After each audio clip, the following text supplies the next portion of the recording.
10वीं और 12वीं के बाद दीगर इम्तहानात लिए जाएंगे। वज़ीर तालीम शफ़क़त महमूद की ज़ियारत सूबाई वज़ीर तालीम का इजलास हुआ। उसमें यह फैसला किया गया कि हुकूमत ने 10वीं और 12वीं के इम्तहानात अब 10 जुलाई के बाद लेने का फैसला किया है। ये 10वीं और 12वीं के इम्तहानात के बाद दीगर इम्तहानात लिए जाएंगे और ये फैसला किया गया है वज़ीर तालीम शफ़क़त महमूद की ज़ेर सदारत बैन सूबाई वज़ीर तालीम के इजलास में।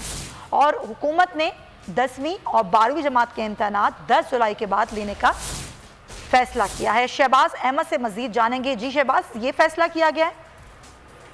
जी बिल्कुल सुमैया, पहले हुकूमत ने फैसला किया था कि 23 जून से जो है 10वीं और 12वीं के इम्तहानात लिए जाएंगे, लेकिन कुछ तलबा का एहतजाज भी हुआ और मुख्तलिफ जगहों पर मुख्तलिफ सूबाई वज़ीर तालीम ने भी मुतालबा किया कि कोई बच्चों की तैयारी नहीं है, इसको थोड़ा सा आगे करना चाहिए।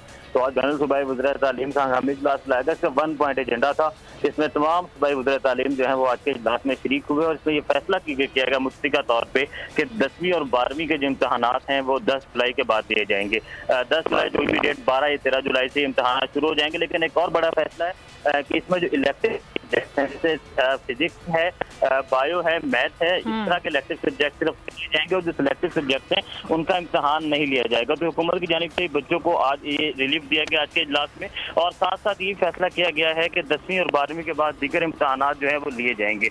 उसके साथ साथ जो 9वीं और 11वीं क्लासेस थी उनको जो है वो मरलावार यानी कि 7 जून से उनको खोलने का फैसला कर लिया गया है। ठीक है, बाज़ाब्ता एनसीसी की डायरेक्शंस हैं 5% से ज्यादा जहां पर कोरोना होगा। ठीक है शहबाज, बहुत शुक्रिया।